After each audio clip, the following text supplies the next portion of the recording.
Boa noite, meus irmãos. Tudo bem com vocês? Vocês estão conseguindo me ouvir bem? Amém. Então vamos reiniciar, nossa jornada de 10 dias de oração. Quantos aqui podem dizer com convicção que estão sendo ricamente abençoados com essa ministração ou as ministrações que estão sendo aproveitadas por aqui? Louvado seja Deus pela a sua declaração de fé, não é? Primeiro Deus na minha vida, não é isso? Primeiro Deus no meu lar, e assim contagiando as pessoas com quem têm contato comigo, na sociedade, na igreja, onde quer que tenhamos de estar. 10 dias de oração, e hoje nós já estamos no 7º. A temática de hoje? Santuário. Santuário, mas não é qualquer santuário, é o santuário o quê? Divino. Por isso, eu me senti motivado a trazer as maquetes para, quem sabe, poder ilustrar, facilitar um pouquinho a compreensão. É possível sim que alguém esteja dizendo assim, olha, se o santuário é divino, por que representações terrestres, materiais, não é? Se nós somos cristãos, por que então trazer elementos judaicos para dentro de um templo cristão? Então dizer que o santuário terrestre, ele é coisa para judeu, é a mesma coisa de dizer que Jesus é coisa para judeu. Isso nós vamos ver um pouquinho mais para frente. Abra sua Bíblia, por gentileza. Aqueles que não têm revista, abra a Bíblia no livro de Hebreus. Hebreus capítulo 8.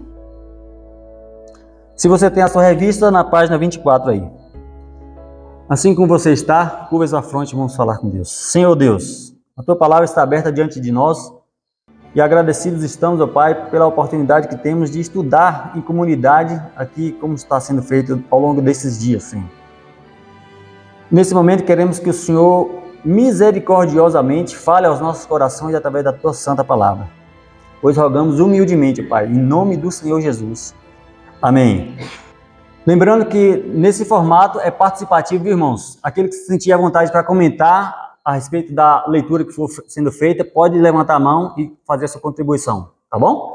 Hebreus, capítulo 8, vai dizer algumas coisas aí, porém, eu quero fazer menção, antes mesmo de lermos o capítulo 8 de Hebreus, a Daniel 8,14. Daniel 8,14 vai dizer, e até 2.300 tardes e manhãs, e o santuário será purificado. É um texto que eu não quis nem abrir, porque a gente tem de memória.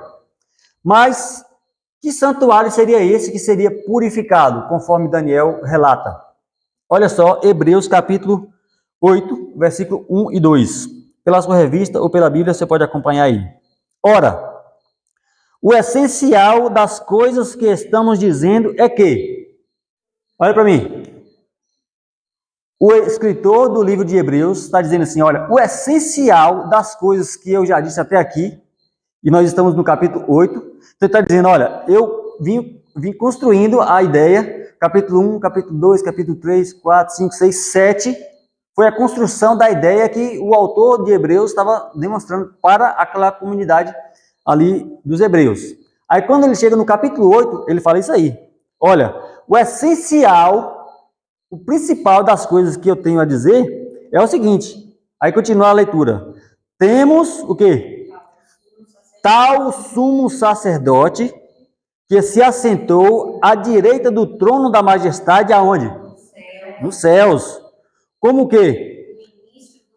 Ministros do santuário e do verdadeiro tabernáculo que quem erigiu?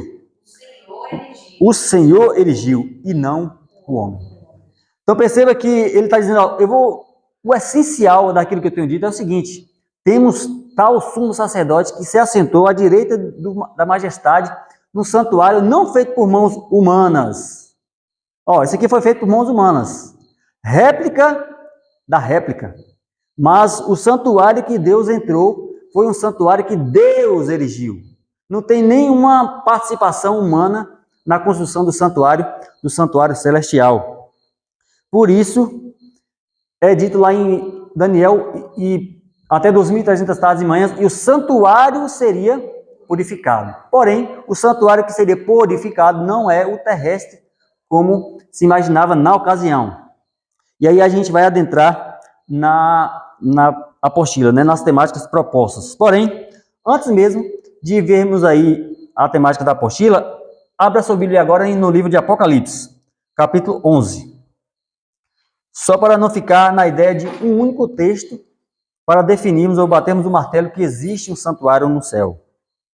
Apocalipse, capítulo 11.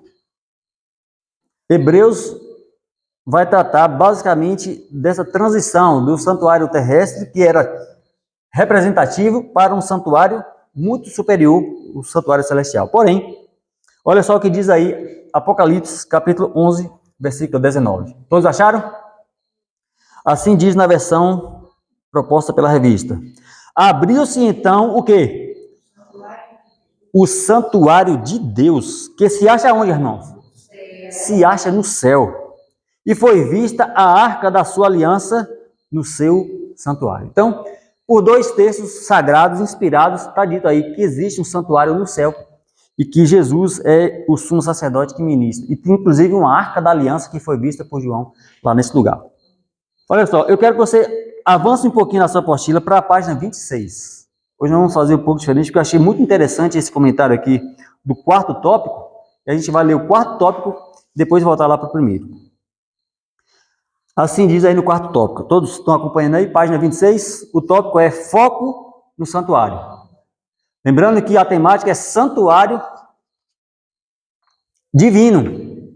Então, olha só o que diz aí. Foco no santuário. Todos, estão acompanhando aí? Todos precisamos conservar em mente o quê? O assunto do santuário. Quantos precisam estar atentos? Todos. Pastores, anciãos, membros, sonoplastas, todos os membros devem estar atentos, conservar em mente o assunto do santuário. Deus nos livre de que a multidão de palavras vindas de lábios humanos debilitem a crença de nosso povo na verdade de que existe um santuário no céu e que um santuário, segundo este modelo, foi uma vez construída na terra. Então está dizendo, olha, Deus me livre de alguém me convencer de que não existe um santuário no céu. A continuação, Deus deseja que seu povo vamos participar? Se familiarize com este modelo. Olha só, a referência aí é o modelo terrestre, porque familiarizando com o modelo terrestre, a gente vai conseguir entender melhor o original.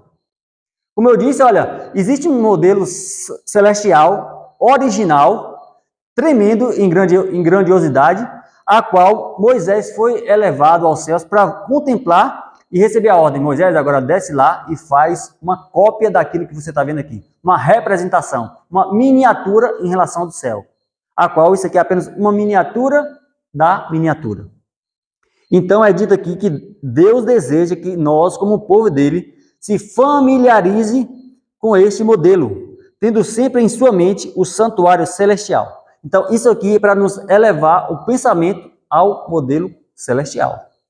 Devemos ter nossa mente ancorada pela oração e estudo da palavra de Deus, para que possamos agarrar a essas verdades. Então nós vamos lá para o início agora. Antes disso, deixa eu perguntar para vocês. Eu vou querer uma resposta, viu?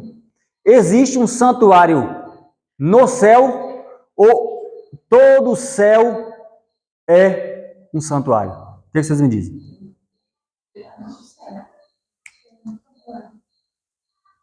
Olha só, a pergunta é a seguinte. Existe um santuário lá no céu ou todo o céu é um santuário? E aí? Todo o céu é um santuário? Existe lá no céu um santuário. Ótimo. Vamos ver aí, então, a revista. Vou pedir para alguém... Patrícia, você pode ler, por favor, essa primeira... Isso. Alicerce da fé. Deixa eu ler o alicerce da fé e você lê aí o parágrafo maior, tá certo? Primeiro parágrafo aí. O espírito dos crentes devia ser dirigido aonde? Ao santuário celestial, onde Cristo entrara para fazer expiação por seu povo. Então, o espírito do crente deveria ser elevado a esse santuário para essa compreensão aí. A compreensão correta, confere aí, a compreensão correta do ministério do santuário celestial constitui o quê? O alicerce da nossa fé. Se a gente não compreende corretamente essa questão do santuário, ou a doutrina do santuário, a gente perde o quê? O alicerce, a base. Imagina uma casa construindo sem alicerce. Qualquer vento, qualquer abalozinho destrói. Porém, nós somos instruídos a compreender, não de qualquer jeito, não superficialmente, mas compreender corretamente essa doutrina, porque ela é a base para a estrutura, inclusive, dessa igreja. Se não fosse a doutrina do santuário, não precisaria a existência dessa igreja. Você sabia disso? Já teria os batistas do sétimo dia pregando a respeito do sábado, porque existe batista do sétimo dia. Existem outras denominações pregando a respeito de outros elementos importantes da fé. Porém, Deus levantou a mim e a você como congregação para pregar, inclusive, as verdades incluídas ou contidas nessa doutrina. Olha só, como eu disse, há quem diga que são elementos judaicos dentro de um templo cristão. Se fosse algum tempo atrás aí, eu seria apedrejado. Não é? Mas olha só, dizer que elementos judaicos é coisa para judeu, não para cristão. Pergunto para você, vamos ver aqui agora a nomenclatura e a representação. Rapidinho, para a gente não perder muito tempo aqui. Que móvel seria esse? Um altar de sacrifício, certo? Ou para o nosso tempo, para a nossa compreensão, o altar da decisão.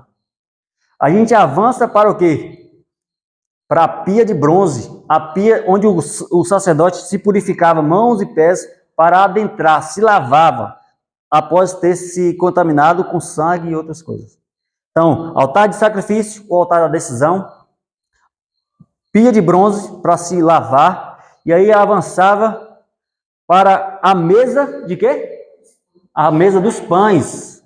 Mesa dos pães. Continuamente tinha que ter pão ali, representando o alimento, a providência de Deus, o pão que alimentava.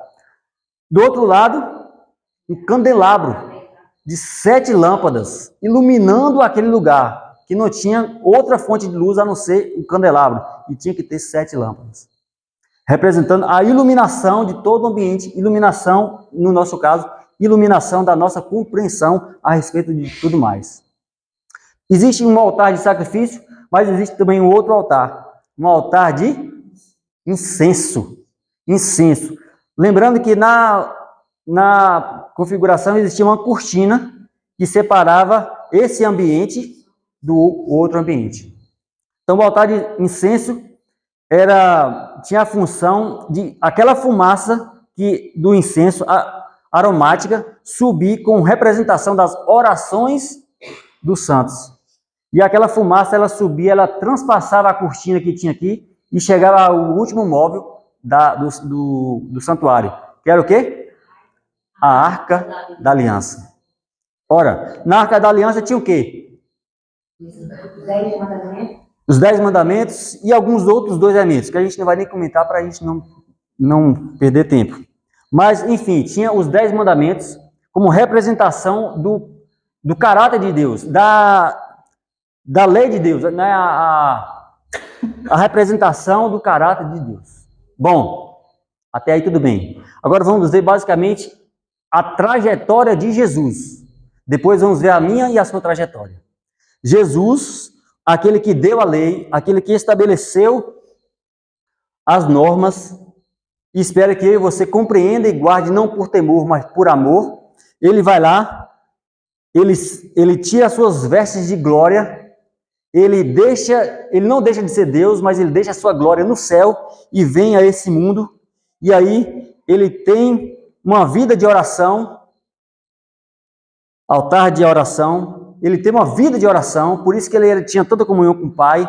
E aí ele é iluminado, e ele até chega a dizer, eu sou o quê? A luz do mundo. Jesus, a luz do mundo. E então ele se alimenta diariamente do pão da palavra, e ele chega em certo momento a dizer: eu sou o pão vivo que o quê? Que desceu do céu. Eu sou o pão vivo, alimente-se de mim. E então, irmãos, ele se dispõe a ser batizado no Rio Jordão, e na sequência ele se entrega na cruz do Calvário, por amor de mim e de você. Irmãos, isso é coisa de judeu? Isso é coisa de cristão, irmãos. Isso aqui é uma representação do plano da salvação. Essa foi a trajetória de Jesus, desde o céu, passando por tudo aquilo que a gente viu, até se entregar por amor por mim e por você.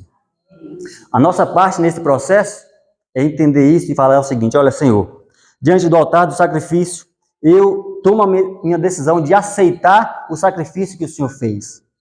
A partir daí, eu me deponho, eu me declaro, eu quero ser batizado, me purifica.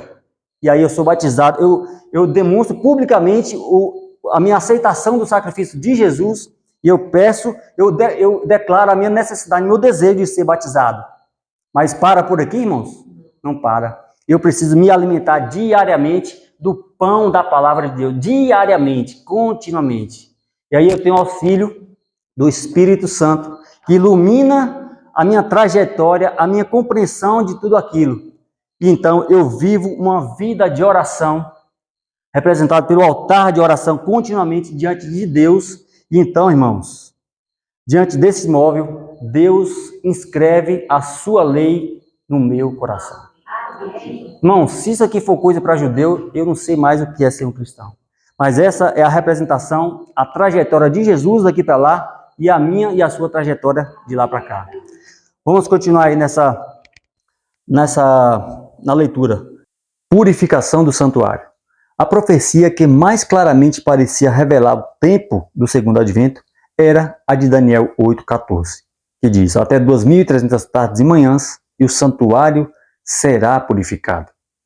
Seguindo sua regra de deixar que a Bíblia fosse a sua própria intérprete, Miller descobriu que um dia na profecia simbólica representa um ano, conforme essa citação.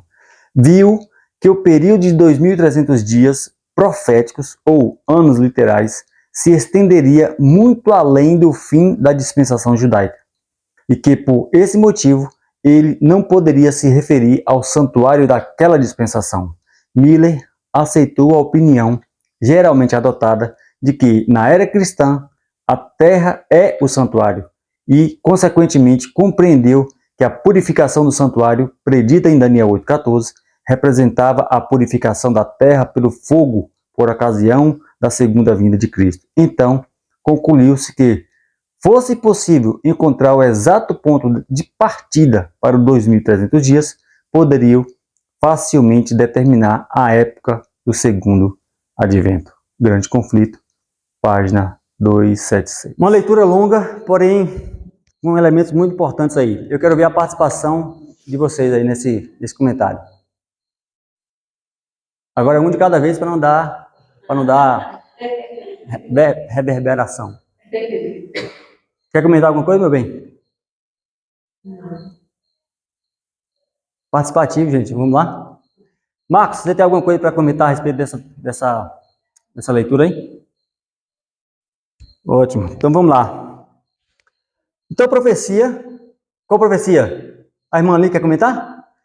A profecia. Qual profecia? Daniel 8,14. Que dizia lá: olha, até 2.300 tardes e manhãs, e o santuário vai ser purificado. Aí eles entenderam o seguinte: olha, vamos reunir aqui, vamos estudar. Se a gente conseguir entender quando é que começa, a gente sabe exatamente quando é que o santuário será purificado. E aí, se estudar a história, a gente conhece, estudaram.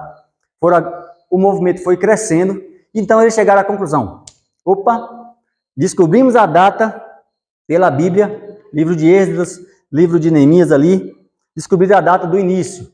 Então fizeram a matemática básica. Opa, se o 2.300 anos começa aqui, então vai terminar aqui. E aí eles começaram a pregar com muita força que Jesus iria voltar no final desse período de 2.300 anos. Porém, a interpretação era o seguinte: olha, a Terra, toda a Terra, todo o globo terrestre é o santuário. E a volta de Jesus é ou será a purificação desse santuário, que é a terra. Aí foi a grande tragédia da situação, a má interpretação, a má compreensão da profecia. Irmãos, eles compreenderam que a purificação do santuário, predita em Daniel 8,14, representaria a purificação da terra. Lembra da pergunta que eu fiz? No céu existe um santuário ou todo o céu é um santuário? Ora, eles erraram feio em bater o martelo, em declarar que a terra era o santuário. De igual forma, a maioria da cristandade hoje erra em dizer que o céu inteiro é o santuário. Percebe a divergência aí? Entender que a terra toda é o santuário e que a volta de Jesus seria a purificação, foi errado ou não foi? Foi errado. Foi uma compreensão errada. E dizer também que lá no dizer que no céu, o céu inteiro é o santuário, é tão errado quanto dizer que a terra toda é um santuário. Percebe? Então, dá-se a entender que o erro aí foi a má compreensão. Quem sabe, necessitamos da iluminação mais intensa do Espírito Santo para compreender corretamente aquilo que Deus estabeleceu em sua palavra. Mas para isso, a gente precisa ter o quê? Vida de oração. Por isso nós estamos aqui em 10 dias de oração. Não é 10 dias de entretenimento. Não é 10 dias de um cronograma religioso, de um estabelecimento, de um calendário da igreja. Não, é Deus proporcionando a mim e a você a oportunidade de entendermos mais da sua palavra, buscá-lo em espírito e verdade, nos alimentarmos do pão da vida diariamente. Com o objetivo o quê, irmãos? O objetivo é que Deus inscreva, conforme Ele prometeu, a sua lei em nosso coração, para nós não ficarmos naquela situação trágica. Hoje eu não posso pecar, hoje eu não posso pecar, hoje eu não posso transgredir os 10 mandamentos. E a gente viver naquela tensão, naquela situação de que não posso vacilar, porque se eu vacilar, misericórdia, Deus vê tudo e Deus vai me castigar e eu não vou alcançar o céu. A vida cristã não deve ser esse pesar de ter que estar focado na lei dos 10 mandamentos, como quem fica com um facão na mão, esperando a laranja nascer, para quando a laranja nascer, arrancar, porque não pode nascer a laranja do pecado no meu coração. Não. A vida do cristão, nesse contexto de envolvimento do todo, é entender que Deus é quem quer inscrever a sua lei no nosso coração para que a gente viva a vida de plenitude que Ele estabeleceu e Ele quer para nós. Nesse conceito, a gente pode avançar aí para o propiciatório. No templo celestial, morada de Deus, está o seu trono, estabelecido em justiça e juízo. No lugar santíssimo está a sua lei, a grande regra da justiça, pela qual a humanidade toda é provada. A arca que guarda as tábuas da lei se encontra coberta pelo propiciatório. Fala a respeito que a lei está dentro da arca e a arca fala a respeito de um propiciatório aí. Os irmãos conseguem identificar o que é o propiciatório aqui nessa representação? O que seria o propiciatório aqui nessa representação? A arca? E fala arca e guarda as tábuas da lei se encontra coberta pelo propiciatório. Isso. Entenderam a leitura? Sim. A arca está dentro, os 10 mandamentos dentro da arca, e sobre a arca, o propiciatório. Certo? Propiciatório seria a tampa do baú, que a gente chama de arca. Então Deus pediu a Moisés para colocar as tábuas dos 10 mandamentos dentro da arca. Tinha uma representação de coroa na arca, não era um simples caixote quadrado, tinha coroas, tinha os varões para se carregar, e sobre a arca tinha uma tampa de ouro maciço. A arca, o quadrado, o caixote, era revestido de ouro. Porém, a tampa, o propiciatório, ele era de ouro maciço. Sobre essa tampa de propiciatório, sobre a caixa, a tampa, que era o propiciatório, então ficava 2 querubins, 2 anjos, 2 querubins, um de frente para o outro, com o rosto virado para baixo, conforme a gente vai ler na representação. Então, o propiciatório é a tampa da arca. Continue, por gentileza. Assim se representa a união da justiça com a misericórdia no plano da redenção humana. Somente a sabedoria infinita poderia conceber essa união e o poder infinito realizá-la. É uma união que enche todo o céu de admiração e adoração. Os querubins do santuário terrestre, olhando reverentemente para o propiciatório, representam o interesse com que a hoste celestial contempla a obra da redenção. Esse é o mistério da misericórdia que os anjos anseiam observar. Que Deus pode ser justo ao mesmo tempo que justificar o pecador arrependido e renova suas relações com a raça decaída. Que Cristo pode humilhar-se para erguer inumeráveis multidões do abismo da ruína e vesti-las com as roupas imaculadas da sua própria justiça, para se unirem aos anjos que jamais caíram e habitarem para sempre na presença de Deus. Amém, irmãos? Então, a posição dos anjos não foi apenas artística, foi para representar que eles estão olhando para baixo, como contemplando a justiça de Deus. Somente Deus consegue ser justiça e amor, ou misericórdia, ao mesmo tempo. E as hostes celestiais contemplam essa faceta de Deus, assim como nós também devemos admirar. Então, esse mistério da misericórdia que os anjos anseiam observar, que Deus pode ser justiça e misericórdia ao mesmo tempo. Então, perceba que quando diz aqui que fala a respeito da raça decaída, todo esse plano de redenção estabelecido por Deus antes mesmo da queda, porque Deus não foi pego de surpresa, Deus estabeleceu o plano de redenção antes mesmo de o homem ter caído em transgressão. E o inimigo não contava com isso. Não sabia dessa situação.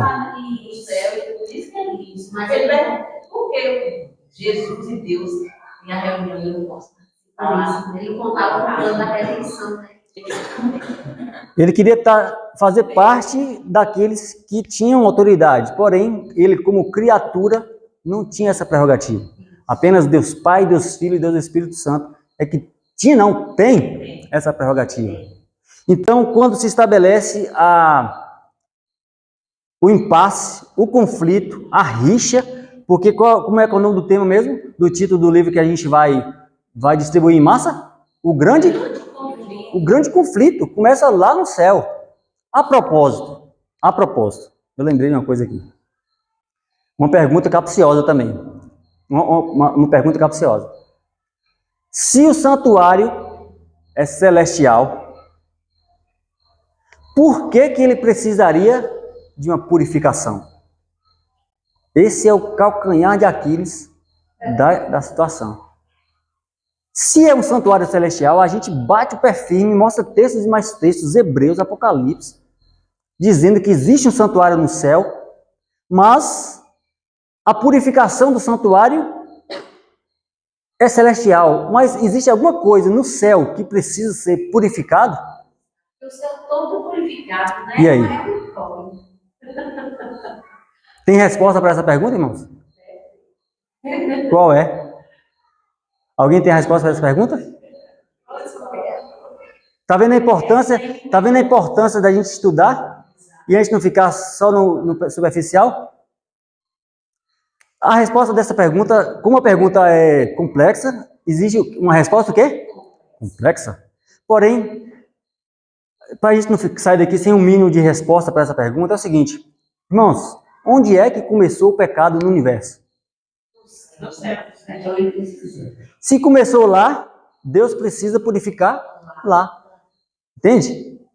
Como eu falei, tem uma explicação ainda mais aprofundada, porém, eu creio que essa já é um alicerce para a gente manter a nossa fé firme de que existe um santuário no céu e que, de fato, sim, precisa ser purificado. Por quê? Porque o pecado começou lá. Eu creio que um dos anjos que fazia essa parte de cobridor, que o Lúcifer era considerado o quê? Um querubim cobridor. ele provavelmente era um desses dois que ficava lá originalmente. Porque originalmente, lá na Arca da Aliança mesmo, celestial, não são duas figuras de ouro. São dois querubins mesmo. Anjos cobridores. Que aí não, eu creio que a posição não seja essa, porém a de asas abertas para interpor entre a glória de Deus e os outros seres, por mais santos que sejam, por mais não pecadores que sejam, ainda assim precisava de dois anjos para fazer essa interposição da glória. Porque você se lembra que ainda no santuário terrestre, a representação, nessa ocasião, a glória de Deus se manifestava exatamente nesse ponto aqui. Quando o sacerdote entrava para fazer ministração, ele se deparava com a glória de Deus, e ele tinha que estar purificado, porque senão ele era fulminado. Então, perceba que esse camarada lá no céu, puro, santo, sem ninguém para influenciá-lo para o mal, sem ninguém para falar assim, rapaz, que coleguinha, você aprendeu isso com quem? Não é assim que a gente fala com nossos filhos? Menino, você está falando umas palavras diferentes, você aprendeu isso com quem? Esse camarada não tinha ninguém para influenciar. É um mistério da iniquidade que a Bíblia diz. Um mistério da iniquidade. Como é que o ser, na glória de Deus, sendo ali, na presença imediata de Deus, com honras, privilégios, ainda assim, esse camarada desejou a inveja, desejou a glória de Cristo. Perceba que o impasse não era com Deus Pai, porque ele sabia, ele estava pertinho da glória de Deus, ele sabia que a glória de Deus ele não conseguia usurpar, porém a inveja dele era a de Cristo, era de Jesus, porque Jesus conseguia andar entre os anjos, inclusive, na pessoa de Miguel. E aí ele fala, rapaz, esse camarada pode andar para lá e para cá. Não, ele invejou a posição de Cristo. Por isso que o grande conflito é entre Cristo e os seus anjos e o inimigo e os seus anjos. Esse é o grande conflito, entre Jesus e esse inimigo. Então, os anjos, nessa situação, para a resposta aí, você pode sim crer que existe um santuário no céu e que até 2.300 tardes e manhãs o santuário seria purificado. Por quê? Porque uma das respostas tem uma mais ampla, porém, porque o pecado começou exatamente nesse ambiente celestial, esse ambiente perfeito, como a gente não consegue entender como é que no coração desse ser foi instaurar esse sentimento de inveja. Aí a Bíblia chama isso de quê? Mistério da iniquidade. Você sabe o que é iniquidade? Iniquidade, existe o pecador e o iníquo. A iniquidade é aquilo que você sabe que está errado e você persiste. Você vai lá e permanece, você não abre mão, você não aceita correção. Isso é iniquidade. Agora o pecador, ele comete pecado, Jesus morreu na cruz por mim, eu tenho a oportunidade de me arrepender, ele vai lá, se arrepende, e ele passa pelo processo e é o quê? Purificado. E aceito. Agora o iníquo, não. O iníquo, ele leva até as últimas consequências para a morte. E, irmãos, em relação ao plano da salvação, da redenção, o inimigo, quando Adão e Eva, eles foram criados, e aí o inimigo, ele falou, rapaz, eu estou mais ou menos enrolado nesse negócio aqui, eu vou pedir perdão para Deus. E aí eles pediram uma audiência celestial, e foi concedido uma audiência celestial, e ele, olha, estou arrependido. Olha o pezinho. Estou arrependido. E eu quero que o Senhor me restitui aí, porque o Senhor é amor, né? O Senhor é... Aí, misericórdia, é justiça e amor ao mesmo tempo. A condição aí não é arrependimento, eu estou arrependido. Me restitui ao cargo, me deixa voltar para o céu, que já tinha sido expulso nessa ocasião. Aí Jesus fala assim, olha, escutei, tudo bem, porém, em conformidade com a mente de meu Pai, você não está sendo sincero. Você está com remorso de você ter perdido seus privilégios de céu, mas de acordo com a onisciência de meu Pai, ele nem falou a dele, a de meu Pai, você não está sendo sincero. E restituir você é colocar o céu em perigo. Então, irmãos, nessa situação, o relato inspirado que a gente conhece a fonte, diz que ele saiu como um raio da presença de Deus e falou assim, ah é? Então eu vou pegar aquele casalzinho, aquele bebelô que vocês colocaram num planetinha bonitinho, todo verdinho, toda aquela coisa mais linda do mundo. Eu vou fazer um estrago. E aí, quando ele vem com toda a fúria e faz Adão e Eva pecarem, e aí ele chega diante de Deus, opa, agora é o seguinte, eu estou com a faca e o queijo na mão. Por quê? Porque, olha, o casal que vocês criaram com tanto amor, a sua imagem e semelhança, aquele negócio todo, com capacidade de reproduzir, criar, pecaram também. E aí? A ideia é o seguinte, se Deus matar o casal, fulminar, eu vou dizer para o universo inteiro, tá vendo aí? Eu tinha razão, porque Deus não é esses amor todo que o povo fala, não. Quem não faz a vontade dele, lasca o fogo na cabeça.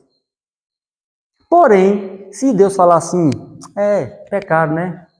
Não, eu vou dar uma chance. Opa! Se Deus falar que vai dar uma segunda chance naquela situação lá, então eu vou dizer para o universo, opa, eu também quero essa segunda chance. Então ele estava naquela situação com a faca e o queijo na mão. O que Deus fizesse, Deus ia dar a oportunidade para ele.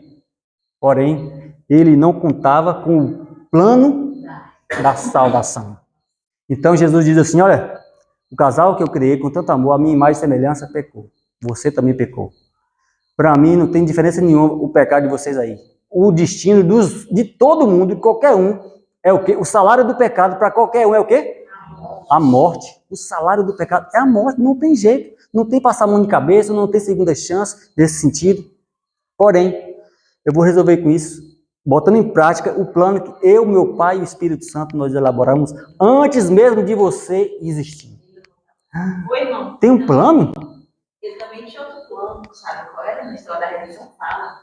Ele queria, lá no Jardim do Éden, tinha lá a árvore da vida. Ele queria fazer o quê? Perpetuar o pecado. Perpetuar o pecado. Ele fazia de Adão pecar como ele fez. E se Deus não tivesse tomado a providência de colocar os anjos com espada flamejante lá para proteger, e a ideia dele era fazer o quê? Perpetuar o pecado. Continuar o pecado, só que não vai acabar nunca. Não ia acabar nunca. Árvore da vida. Perpetuar. Então, imagina ele ia ser um pecado eterno. Enfim, Jesus falou, olha, não vai ser o que você quer, porque eu vou colocar em prática o plano que já estava estabelecido. Então, se o salário do pecado, então eu, Deus, vou me oferecer para morrer no lugar do casal. E agora já era. Porque com essa ele não contava. Agora já era. Agora não tem mais para onde correr. Porque é o destino. Por isso, irmãos, que o inimigo tem tanta raiva de você e de mim. Porque nós temos a oportunidade de salvação em Cristo Jesus, porque tem um plano estabelecido para mim e para você. Para ele não tem mais. Já era, ele sabe que os dias dele estão contados, está curto. É contagem regressiva. Vai chegar uma hora, acabou para ele. Mas para você e para mim, não. Tem oportunidade de salvação. Não rejeite essa oportunidade de salvação. Leão, procurando a quem possa tragar. Uma outra pergunta capciosa, eu acho que o tempo não me permite, mas eu vou fazer mesmo assim. Por que existe um plano de salvação para a raça humana e não existe um plano de salvação para os seres santos, os anjos? Por quê? Tem resposta para essa pergunta? Eles não pecaram. Os anjos pecaram. Qual? Você está falando de qual anjo? Todos os anjos que pecaram. Por que tem um plano de salvação para a raça humana e não teve um plano de salvação para os anjos? No pensamento é porque eles não vão se arrepender. Eu posso dar a resposta? A resposta é a seguinte, irmãos. Por quê? Porque não foram todos os anjos que pecaram. Só uma terça parte que pecou. Então, eles ficaram ali, uns pecaram, outros não pecaram. Então, quem pecou vai receber o salário do pecado. Quem não pecou vai permanecer com as bênçãos de Deus. Porém, os seres humanos não. Os seres humanos, 100% da raça humana pecou. 100%. Por quê? Só tinha quem ali no jardim? Adão e Eva. 100%. Se só um tivesse pecado, seria 50%. Mas os dois pecaram. 100% da raça humana pecou, então Jesus se entregou 100% por essa raça. Eles também tiveram a oportunidade. Percebe? Tiveram a oportunidade de mudança. Irmãos, vamos partir para a conclusão. Porque aqui trata, na conclusão, nós já lemos aí o foco no santuário, a aplicação aí da conclusão trata do dia do Senhor. Nós falamos a respeito da Arca da Aliança e lá dentro tinha o quê? As tábuas dos 10 mandamentos. A lei de Deus, a representação do seu caráter. E lá, dentre essas leis, existe lá, lembra-te do dia de quê? Sábado. Está escrito na lei, tábua de pedra. Como é que eu posso questionar uma situação dessa? E aí diz assim na aplicação: não nos envergonhemos de usar o sinal que nos distingue do mundo. Deus, porém, tem um povo leal a ele. Que eu e você façamos parte desse povo. Amém. Essa obra deve ser levada avante da maneira devida. Não é de qualquer jeito. Não é do jeito que eu acho. Não é do jeito que eu quero. Mas da devida maneira. O sábado será. Será.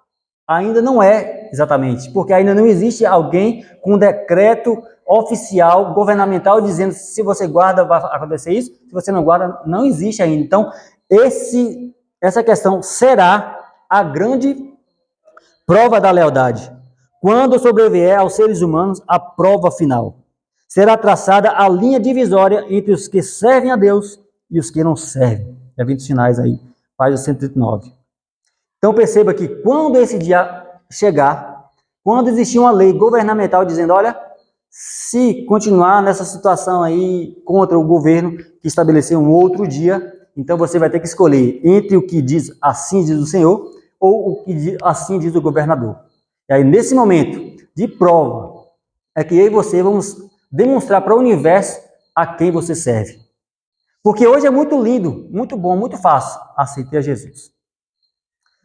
Eu tenho Jesus no meu coração, eu passo 24 horas na igreja, se for preciso, cantando, louvando a Deus, engrandecendo o seu nome, botando a mão no coração.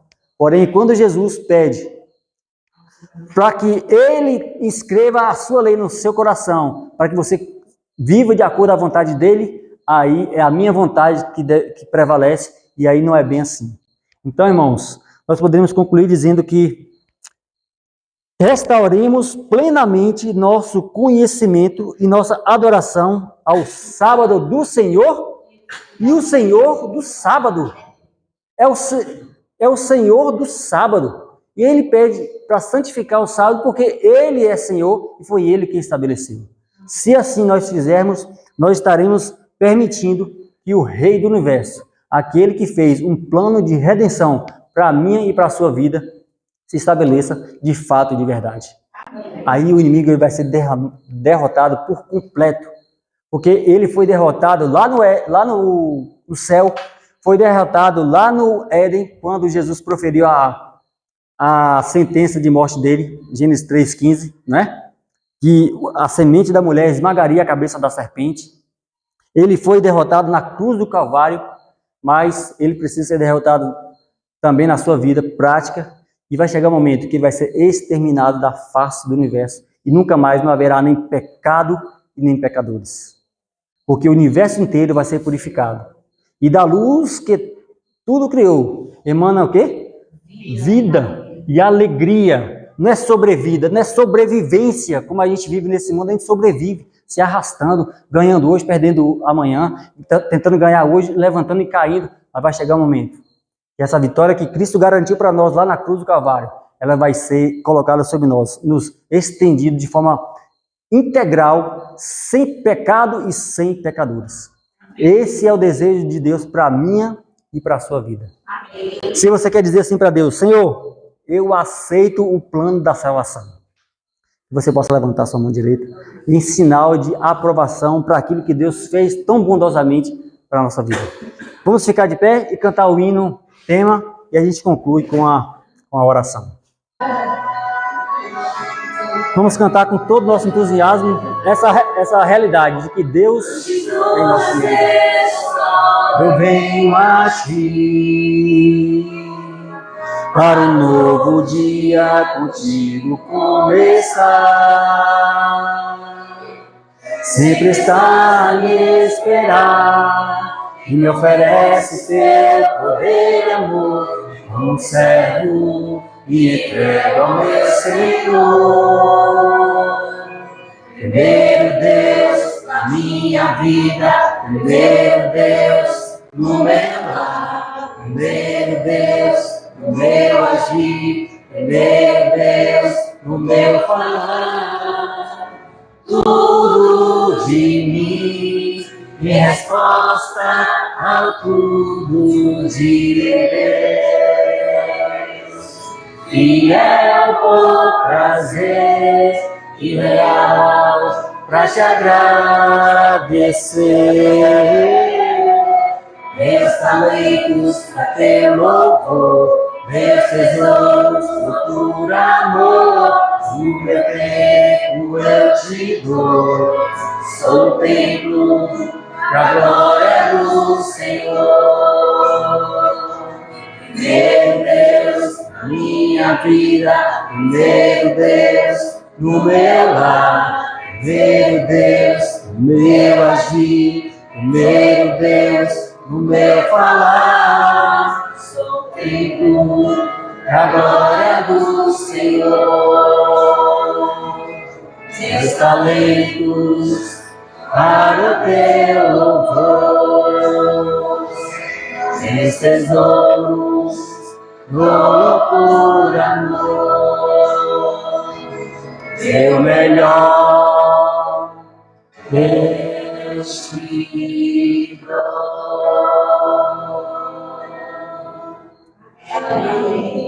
Amém. Irmãos, sabe a beleza dessa doutrina do santuário? É saber que existe um santuário no céu. E que meu Jesus, seu Jesus, nosso Cristo, ele desceu a essa terra, se empoeirou na poeira, ele empoeirou seus pés nessa terra, e ele voltou para o céu para ministrar nesse santuário. E ele não está lá como quem deitado em uma nuvem, uma rede de nuvens, contemplando o sofrimento dos seus filhos aqui nessa terra. Ele continua a interceder para que eu e você nos envolvamos no processo de santificação a qual o Espírito Santo trabalha na nossa vida. Amém. Vamos orar? Senhor Deus, nós louvamos o Teu nome, meu Pai, pela oportunidade que o Senhor nos concede de portas abertas, poder, Senhor, expor, escancarar o plano que o Senhor estabeleceu antes mesmo da fundação do mundo, Pai. Deus, eu suplico uma bênção especial sobre as crianças, Senhor. Sobre o ministério infantil que tão bondosamente cuida desses meninos ali atrás. Ó Deus, só o Senhor mesmo para pagar, para recompensar. Muitas vezes deixam de ouvir a mensagem para cuidar dos pequeninos, ó Deus. Se sacrificam pelo ministério que abraçou de forma tão amorosa. Ó Deus, não permita que seja destituído da Tua glória também. Abençoa-nos, ó Deus, nós outros aqui, com a ministração da Tua palavra, Senhor. É verdade, papelão, cola, papel e tinta, mas o Senhor quer escrever a Sua lei em nossos corações. Amém. E nós recebemos essa bênção em nossas vidas. Reconhecemos que somos pecadores, mas declaramos que o Senhor é Salvador. Morreu na cruz para nos salvar. E nós aceitamos o perdão que o Senhor oferece. Dá-nos a bênção para hoje e sempre. Leva-nos de volta para casa na segurança dos Teus santos anjos. Rogamos agradecidos a Deus. Em nome de Jesus. Amém.